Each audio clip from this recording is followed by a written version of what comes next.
Every medium has its materials and fundamental techniques. An artist first learns to use these basic tools and develop the rudimentary skills in the hopes of someday creating work that fully realizes their vision.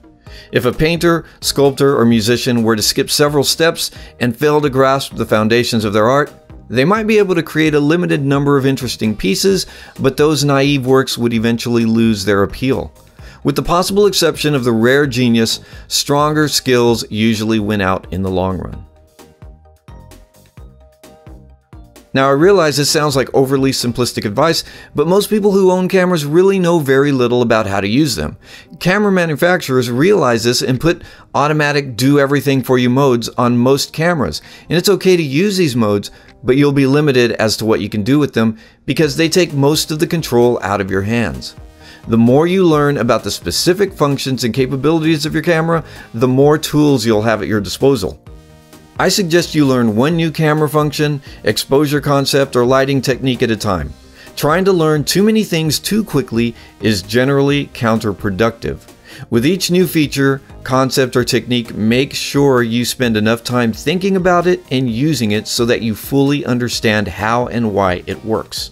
A good test to see if you know what you're doing is if you can clearly and correctly explain it to someone else. As you become more proficient with your camera, you'll find that there are certain controls you use more often than others, depending on your shooting style and usual lighting conditions. These are the controls you should focus most of your attention on. Learn to use them without having to think about using them. When driving a car or riding a bike, you don't have to look at the pedals, the steering wheel, or handlebars to get from one place to another. That smooth ability to focus on what's in front of you without thinking about the controls is what you should strive for with your gear. Sure, with photography as well as with driving, you might have to glance down when operating functions you use infrequently, but on the whole, your camera should simply become an extension of your vision. And even though checking the LCD monitor, doing lens changes, or other factors are going to break the flow of your work, you should be capable of executing a series of shots without having to think about the technical details. Understanding exposure concepts and lighting techniques are also keys to becoming a complete photographer. You should really have an understanding of the basic properties of light, how aperture, shutter speed, and ISO interrelate, and how to light your subjects. These are things that take time to learn and sink in, but once you know them inside and out, you'll have the confidence of knowing you can do just about anything with a reasonably equipped camera and a light or two. With the right knowledge and resourcefulness, you'll also be able to quickly come up with solutions where other photographers might have gotten stuck and become unable to deliver a good shot. Hopefully, you've gotten the point by now that trying to reach a technical level of proficiency is not the end goal. It's just a means to an end. Anyone can learn to use a camera and some lights. That alone simply gives them the necessary skills to work with. If you can learn to create a perfect corporate headshot with three-point lighting and a good pose, that's great. But how does that make you different from anyone else who can do that, or anyone else who can learn to do that? The technical skill you can learn and the gear you can get your hands on won't set you apart. Being able to create something amazing and unique with those tools are what's going to make the difference. One of the first things you should do when making a commitment to developing and possibly marketing your own style is to learn to think like an artist, and that means you'll have to start viewing yourself in a new light. You'll no longer have a hand in maintaining the status quo because you'll no longer be a part of it. You'll have to realize that your work is going to be for some people and not for others. And most importantly, you'll have to learn how to follow your own path. You know, it's nice to get good feedback on your work, especially from grateful clients and your colleagues, but it's not something you should think about as you're creating. If you're thinking about what other people say they like about your photos or anyone else's, you're not really thinking about the task at hand. You're not fully focused on your work, and it's going to show.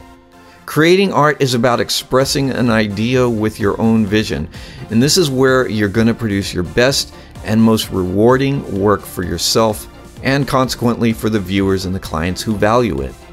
I've seen where some potential clients object to a photographer's images because the background is blurry, or you can't see the whole person in the picture, or the person in the picture isn't centered in the middle like they should be. One can argue that clients should be educated, but to be honest, how can they be? When it comes to taste, people like what they like and they see how they see. These tastes are likely hardwired into their personality and otherwise etched into their beings through a lifetime of experiences. And you can explain to someone why they should like something, but that's not really going to make them like it. Conversely, people are going to love what they love, and some of those people are going to love what you and only you can do with your portraiture. As you progress down a path of work that is truer to who you are and more unique in the world, your portfolio is what will set the standard that matters. This is what your clients will judge your work by, and this is your most effective promotional tool. Because your portfolio will contain images that only you can provide. Clients will have no choice but to come to you if they want your unique style of portraiture. Remember that there's no real right or wrong way to make a portrait. Anything that can be photographed in almost an infinite number of ways. For any given subject, who's to say which perspective is the best? There is no one perfect way to take any picture. There may be stereotypical views of certain subjects, but that doesn't make them right. And since there's no right or wrong way to photograph someone, you might as well just photograph them your way. This is the best way for you to do it. Don't compare your work to other photographers. There's really no point to doing that unless you're trying to create the same exact kind of pictures that they do. By all means, learn or become inspired by looking at someone else's work, but not to the extent that you feel your work is somehow inferior. If you try to emulate the work of someone who has perfected their technique over time, you're going to be disappointed. They're probably going to be better at doing what they do best than you'll ever be at trying to copy them.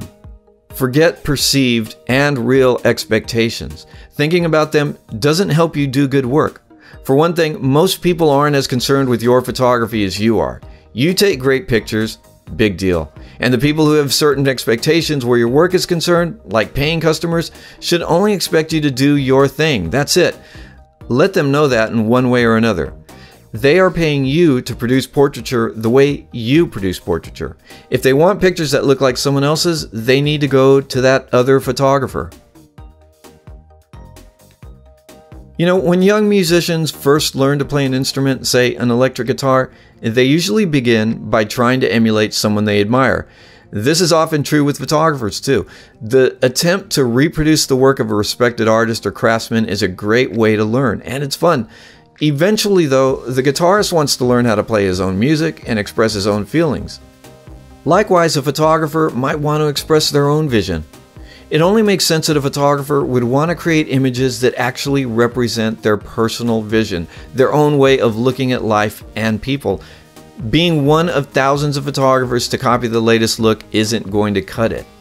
But how do you find your own unique expression?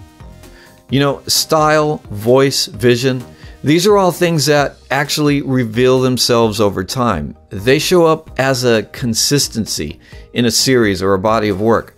They might show up unannounced or somehow be prodded along, but keep working and developing your ideas along new paths and things are going to happen. A photographer may have several distinct styles in development at a given time, or just one. Whether creating a new look is a deliberate effort or something that is happening seemingly on its own, you might have to make several attempts over weeks or even years to get a look or technique to work out just the way you want it to. That doesn't mean your first attempts aren't going to be good, but they're definitely going to be a part of the process of fine-tuning. You'll have to make those images in order to get to the next images, and eventually you'll either find what you're looking for or it's going to find you. And because you've put the work into it, you'll know how to reproduce your look on demand. You'll be able to call it a personal style and apply it to a series of images or provide it consistently to clients who come to you for that look. It'll be a great tool for you. Finding your personal vision, identifying your unique style, using your own voice, these aren't things you just say and then do. This is a process and it never ends. Your view of the world changes over time and your expression of it does too. Not from week to week, but certainly as the years go by. The most important thing you can do is just keep working and learning from your work. If you're worried about finding your personal vision or style, just keep going. It's going to show up, and you'll see it if you're paying attention. Now I'll leave you with this.